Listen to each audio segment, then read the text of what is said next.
جی बिस्मिल्लाहिर्रहमानिर्रहीम। कराची से उलमा का एक बहुत मुवक्कर वफ़द यहाँ हमारी हाज़िरी हुई है ताकि हम अपनी अफवाज को सपोर्ट करें, और इन मौजूदा हालात में हमारे लिए इससे बेहतर कोई इबादत नहीं है कि हम अपनी फ़ौज के साथ खड़े हों और अपने जवानों की सपोर्ट करें, उनकी मदद करें। मैं इस मौके पे 3 बातें करना चाहता हूँ। पहली बात ये कि पहलगाम का जो वाक़या हुआ, ये हमारे दीन में, हमारे आइन में इसकी कोई गुंजाइश नहीं, शरन जायज़ नहीं था, ये हराम था, जुल्म था, और कोई भी मुसलमान इसकी हिमायत नहीं कर सकता। किसी भी बेगुनाह को मारना हमारे दीन में बिल्कुल इसकी इजाज़त नहीं है।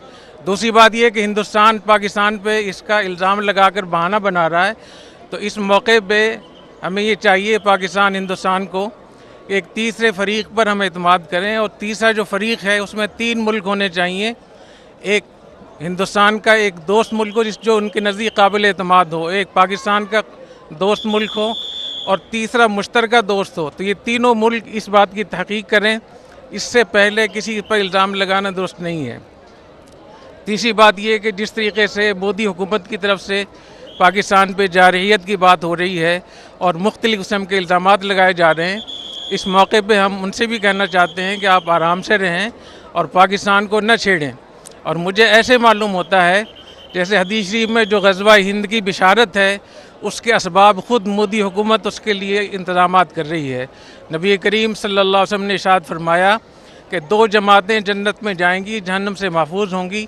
एक वो जमात जो हिंदुस्तान से जिहाद करेगी, और एक वो जमात जो ईसा अलैहिस्सलाम के साथ होगी।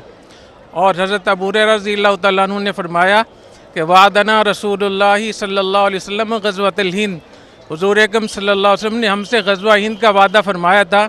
अगर मुझे ग़ज़वा हिंद का मौका मिल गया तो मैं अपनी जान भी कुर्बान करूँगा, माल भी कुर्बान करूँगा। अगर मैं शहीद हो गया तो मैं अफ़ज़लुश शुहदा हूँगा, और अगर मैं वापस आ गया तो मैं जहन्नम से आज़ाद हूँगा।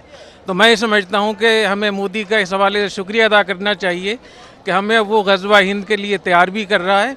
और मेरा ये ख्याल है कि जो हमारे चैलेंजेस थे, आपस के इख्तिलाफ़ात थे, हुकूमत के, अपोजिशन के, फ़ौज के बारे में बहुत सारी आरा थी, तो मोदी की इस जारहियत की वजह से हमारा पूरा मुल्क इकट्ठा हो गया है।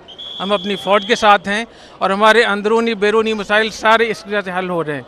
तो इंशाअल्लाह हमें बहुत उम्मीद है कि हमारे पूरा पाकिस्तान इसके लिए तैयार है, और हम अपने फ़ौजी जवानों की हौसला अफजाई के लिए इतना लंबा हमने सफ़र किया है, हम उनके साथ हैं, उनके लिए हम दुआ करते हैं। और इन लोगों के लिए हदीस शरीफ में आता है, हुज़ूर अकरम सल्लल्लाहु अलैहि वसल्लम ने इरशाद फरमाया कि जो लोग महाज़ों पे लड़ते हैं उनकी औरतों की हुर्मत ऐसी है जैसे तुम्हारी माँओं की हुर्मत हो। तो हमारी अफवाज के जो घर वाले हैं, ख़वातीन हैं, उनकी इज़्ज़त, उनकी नामूस, उनकी देखभाल, ये ऐसी चीज़ हम अपनी माँ को देखते हैं। तो इंशाअल्लाह हम इनके साथ हैं, और मैं इस मौके पे कर्नल साहब का बहुत शुक्रिया अदा करता हूँ कि उन्होंने हमें मौका दिया और इतनी ज़बरदस्त परेड हमें दिखाई, और जिहाद का एक मंज़र था और ग़ज़वा हिंद की शुरुआत हैं। अल्लाह ताला हमारी अफवाज को, कर्नल साहब को बहुत जज़ाए खैर अता फरमाए। मैं अपनी पूरी वफ़द की तरफ से, टीम की तरफ से शुक्रिया अदा करूँगा। अल्लाह ताला बहुत जज़ाए खैर अता फरमाए। बहुत शुक्रिया।